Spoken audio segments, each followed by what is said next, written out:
Elisha ఎన్ని అరకల పొలాన్ని దున్నుతున్నాడంట? ఎన్ని అరకలు ఆయనకు ఉంది? బైబిల్ స్టడీలో కొన్ని ప్రశ్నలు వచ్చినప్పుడు మనం దాన్ని ధ్యానం చేసుకోవాలి, గుర్తుపెట్టుకోవాలి. ఎలీషాకి ఎన్ని అరకల పొలం ఉందంటే 12 అరకల పొలం ఉంది. ఆయన 12వ అరక దున్నుతా ఉన్నప్పుడు ఏలియా వచ్చాడు. ఏలియా వచ్చి వెంటనే అతని మీద దుప్పటి కప్పేశాడు. ఎవరు నువ్వు నా మీద దుప్పటి కప్పావని అనలేదు. ఆయన అన్న మాట ఏంటంటే, ఇదిగో నేను నా తల్లిదండ్రుల దగ్గరికి వెళ్ళి వారికి నేను చెప్పుకొని వస్తాను చెప్పన్నప్పుడు ఏలి అన్నాడు, నా వల్ల నీకు ఎక్కడ కూడా ఆటంకం ఉండదని చెప్పన్నాడు. చూడండి, తన యొక్క 12 అరకల పొలం. 12 అరకలు అంటే మన లెక్కలో సుమారుగా 220 నుంచి 240 ఎకరాలు అంట. అంత పొలమైనటువంటి ఆసామి ఎలీషా ఒక్కడే కుమారుడు. అప్పటికి ఇంకా పెళ్లి కాల ఎలీషాకి.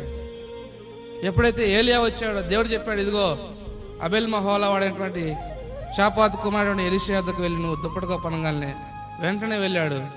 దేవుని మాట చెప్పిన వెళ్ళి ఏలియా అంటే ఎలీషా మీద దుప్పటి కప్పగానే అని అన్నాడు, నువ్వు ప్రభుని వెంబడించనగానే వెంటనే ఇంటికి వెళ్ళి అన్నాడు.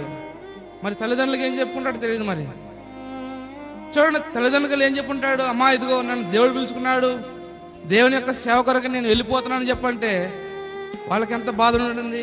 ఒక్కడే కొడుకు, 250 ఎకరాల చూడండి ఆసామి, మంచి సంపన్నుడు. మరి ఇంత పొలం అంతా ఏమైపోవాలి? ఒక్కడే కొడుకు, మళ్ళా వివాహం కూడా కాలేదు, దేవుని కోసం వెళ్ళిపోతే మేమైపోవాలని చెప్పని అనుకోలే వాళ్ళు. ఎక్కడ కూడా ఆటంకపరచలేని తల్లిదండ్రులు కూడా విడిచిపెట్టి వచ్చేసాడు. చూడండి, తన యొక్క సొంత ఎడ్లను ఏం చేశాడంటే వధించి తన పనివారికి ఆహారంగా పెట్టి చూడండి ఏలియాని వెంబడించాడంట. తన జీవితంలో మరి ఎప్పుడు కూడా తిరిగి మళ్ళీ వెనక్కి చూసినాడు కాదు ఎలీషా. కారణం ఏంటంటే దేవుని యొక్క ఆ సేవకులైనటువంటి త్యాగం, దేవుని యొక్క పిలుపునటువంటి ఆ శక్తిని గ్రహించుకున్నాడు ఎలీషా. కనుక మనం దేవుని కొరకైనటువంటి సమర్పణ ఎంతగా మనం ఇవ్వాలి, ఎంతగా మనం దేవుని కొరకు చూడండి ఆయనకి త్యాగం చేయాలంటే అయితే మన యొక్క జీవితాలు దేవుని కొరకై నువ్వు పేదరికంగా జీవించాలి, దేవుని కొరకై నువ్వు శ్రమలు పడాలి అని చెప్పడం మనం ఎక్కడ కూడా ఒప్పుకోం. ఎలీషా అనుకున్నాడు, ఒకవేళ అరే నేను ఎంత కూడా విడిచిపెడితే నేను పేదరికం అనుభవించాలి కదా, ఎక్కడ నేను బ్రతకాలి దేవుని కొరకు అని చెప్పి అనుకోలే.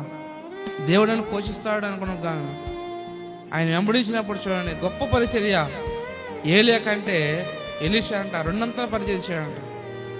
ఆయన 10 అద్భుతాలు చేస్తే ఎలీషా 20 అద్భుతాలు చేస్తూ వచ్చాడు.